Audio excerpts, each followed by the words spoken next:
আচ্ছা সেই দিনে তুমি ওই যে যখন 2024 সালে যে দেশ স্বাধীন হয়েছিল দ্বিতীয়বার বললা, সেই দিন তুমিও বলছো যে তুমিও রাস্তায় এসেছিলে, সেই দিনে একটা ঘটনার বর্ণনা তোমার কাছ থেকে জানতে চাই। যেদিন তুমি রাস্তায় এসেছিলে সেদিন কি হয়েছিল স্টুডেন্টদের সাথে পুলিশের, এইরকম কোনো ঘটনা তোমার কি মনে আছে? হ্যাঁ, এখন মনে আছে। বলো তো একটু শুনি। তখন অনেক সকাল ছিল। হ্যাঁ চারিদিকে পুরো ধোঁয়া ছিল। হ্যাঁ কেউ ছিল না, রাস্তাঘাট পুরো খালি খালি ছিল। হ্যাঁ আমরা কয়েকজন ছিলাম, আমরা কয়েকজন না বাট হাফ মানুষের মতো আমরা ছিলাম। আমরা আন্দোলন করছিলাম, তারপর আস্তে আস্তে সকাল হয়েছে। পরে হচ্ছিল কিছুজন মানুষ আমাদের সাথে আরেকটু অ্যাড হয়েছে।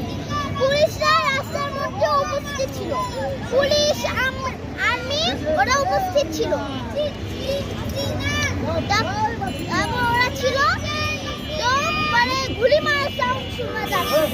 তারপর চোখের সামনে অনেকজন মারা গেছে, স্পট ডেড। তো মানে গুলি মারা হয়েছে, যখন সকাল হয়েছে তখন ভয়ঙ্কর অবস্থা ছিল। এই যে মারা হচ্ছিল, পরে লুকানো হচ্ছিল, পরে আবার বের হওয়া হচ্ছিল।